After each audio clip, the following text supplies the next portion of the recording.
இயேசுநாதா, உந்தன் தயவால் என்னை நடத்தும். பயப்படாதே, வலக்கரத்தாலே பாதுகாப்பேன் என்றதாலே ஸ்தோத்திரம். பாசமென்மேல் நீர் வைத்ததினால் பறிக்க இயலாதவருமே. தந்தை, மைந்தன், தூய ஆவியின் திரியேக ஆசீர்வாதம் நம் அனைவரையும் காப்பதாக. ஆமென். கிறிஸ்து இயேசுவுக்குள் பிரியமான என் அன்பு இறை மக்களே, இன்றைய நாளில் பரம ஓட்டம் என்ற தலைப்பிலே சிந்திக்க அழைக்கப்படுகிறோம். குறிப்பாக இந்த ஜூன் 7ஆம் தேதி இன்டர்நேஷ்னல் கிரிக்கெட் கவுன்சில் உலகக்கோப்பை துவங்கப்பட்ட ஒரு நாளாக கொண்டாடப்படுகிறது. இந்த உலக கோப்பை வேர்ல்டு கப் கிரிக்கெட் துவங்கப்பட்ட இந்த நாள் 1975 ஜூன் 7ஆம் தேதி முதல் 21ஆம் தேதி வரை நடைபெற்றது. இந்த போட்டிக்கு ப்ரூடென்சியல் அஷ்யூரன்ஸ் நிறுவனம் நிதி உதவி செய்தது. இந்த கோப்பை எவ்வளவு உலகக்கோப்பை ப்ரூடென்சியன்ஸ் என்று அழைக்கும் 8 நாடுகள் இதில் பங்கேற்று விளையாடியது. 60 ஓவர்கள் கொண்டதாக இருந்தது. பாரம்பரிய வெள்ளை ஆடையும் சிவப்பு பந்தும் கொண்டு விளையாடினர். இறுதிப் போட்டியில் வெஸ்ட் இண்டீஸ் ஆஸ்திரேலியாவை 17 ரன் வித்தியாசத்தில் தோற்கடித்து கோப்பையை வென்றது. நியூசிலாந்து வீரர் கிளைன் டர்னர் அதிகமான ரன்களை 333 ரன்களை, ஆஸ்திரேலியா பந்து வீரர் வீச்சாளர் கேரி கில்மோர் அதிகமாக 11 விக்கெட்டுகளையும் எடுத்தார் என்று வரலாறு சொல்கிறது. கிறிஸ்தவ மக்களாகிய உங்களுக்கும் எனக்கும் வாழ்க்கையில் ஓட்டம் மிக மிக முக்கியம். உலக வாழ்க்கை ஒரு ஓட்டம், குடும்பம் ஒரு ஓட்டம், படிப்பு ஒரு ஓட்டம், பதவி ஒரு ஓட்டம், பணம் ஒரு ஓட்டம். இவை எல்லாமே ஓடிக்கொண்டு தான் இருக்கிறது.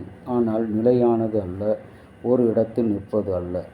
இந்த அப்போஸ்தலனாகிய பவுல் பிலிப்பியர் சபைக்கு எழுதும் பொழுது பிலிப்பியர் 3ஆம் அதிகாரம் 13-14 வசனங்களிலே அவர்கள் மனரம்யமாக ஆசையோடு ஒரு நோக்கத்தோடு விளையாட்டுத் துறையில் குறிக்கோளோடு இருக்க வேண்டும் என்று சொல்லி அவர்கள் ஓடினார்கள்.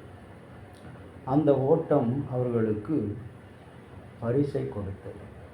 கிறிஸ்தவ ஓட்டத்திலே நாம் ஓடுகின்ற ஒவ்வொரு விசுவாசிக்கும் ஆண்டவராகிய கடவுள் ஒரு பரிசை வைத்திருக்கிறார். அதுதான் பரம வீடு. அந்த பரம வீடு அவர் கையினால் கட்டப்படாத ஒரு வீடு. அருமையான ஒரு மாளிகையை கடவுள் நமக்காக வைத்திருக்கிறார். அந்த வீட்டை பெறுவதற்கு நாம் பொறுமையோடு ஓட வேண்டும். உலக இச்சைகளை தள்ளிவிட்டு ஓட வேண்டும். பிலிப்பியர் 3:12 நோக்கத்தோடு குறிக்கோளோடு நாம் ஓட வேண்டும். பவுல் அப்போஸ்தலன் அதைத்தான் சொல்கிறார். இலக்கை நோக்கி அழைக்கப்பட்ட அழைப்புக்கு இலக்கை நோக்கி குறிக்கோளோடு நான் ஓடுகிறேன் என்று சொல்கிறார்.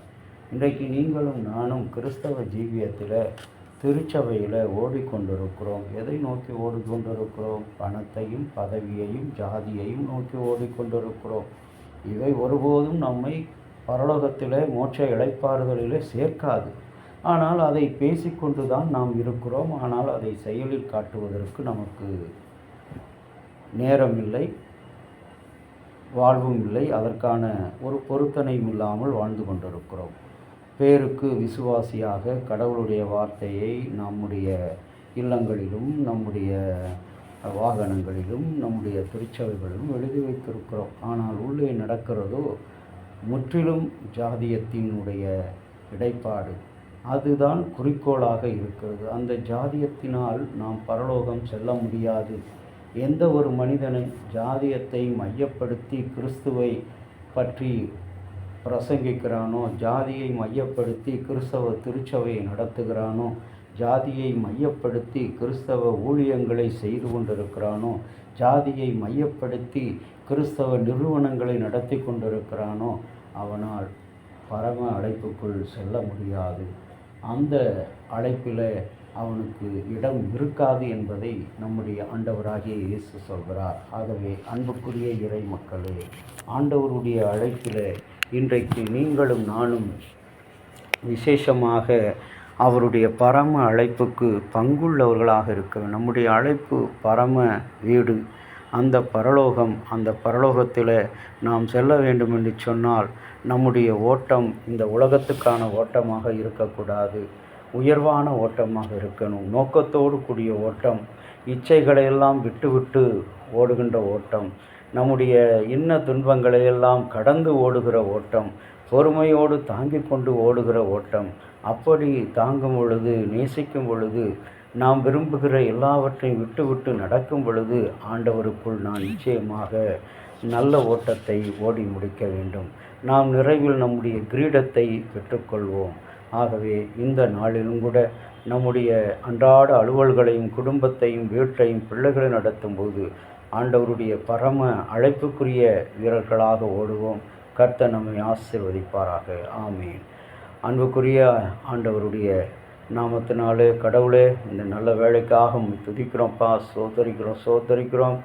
இந்த நல்ல நாளை காணும்படி எங்களுக்கு செய்த கிருபைக்காக ஸ்தோத்திரம் ஸ்தோத்திரம். கர்த்தாவே, இதோ இந்த 7ஆம் தேதி உம்முடைய சமூகத்தில் நாங்கள் ஆண்டவரே இந்த இன்றைக்கு உலக கோப்பை தினமாகிய கிரிக்கெட்டை இன்றைக்கு அநேக கம்பெனிகள் பணம் கொடுத்து செலவழித்து அந்த உலகத்துக்கான அந்த பரிசை பெறுவதற்கு எவ்வளவு செலவு பண்ணுகிறோம் சாமி. ஆனால் பரம வீடாகிய நித்திய வீடாகிய அந்த வீடு என்கின்ற பரிசை பெறுவதற்கு எங்களால் கிறிஸ்தவத்தில் தியாகம் செய்ய முடியாத மக்கள்களாக இருக்கிறோம். எங்களிடத்தில் இருக்கிற அந்த பரம வீட்டை பெறுவதற்கு தடையாக இருக்கிற ஜாதியம், ஆண்டவரே, பணம், பெருமை, பதவி இவைகளை விட்டு நாங்கள் பொறுமையோடு கிறிஸ்தவ நம்பிக்கையில் ஆண்டவர் எல்லாருக்கும் உரியவர், எல்லாரையும் நேசிக்கிறவர் என்கின்ற உன்னதமான நோக்கத்தோடு ஓடுவோம். பொறுமையோடு ஓடுவோம். இச்சைய நடக்கத்தோடு ஓட ஒப்பு கொடுக்கிறோம். நீதாமே எங்களுக்கு துணை செய்தருளும். இறைமகன் இயேசுவின் நாமத்தில் வேண்டுகிறோம் நல்ல பிதாவே. ஆமேன். தந்தையாகிய கடவுளின் அன்பும் மைந்தராகிய இயேசுனுடைய அருளும் தூய ஆவியினுடைய வழிநடத்தல் பாதுகாப்பு உங்கள் அனைவரோடு இருப்பதாக. ஆமேன்.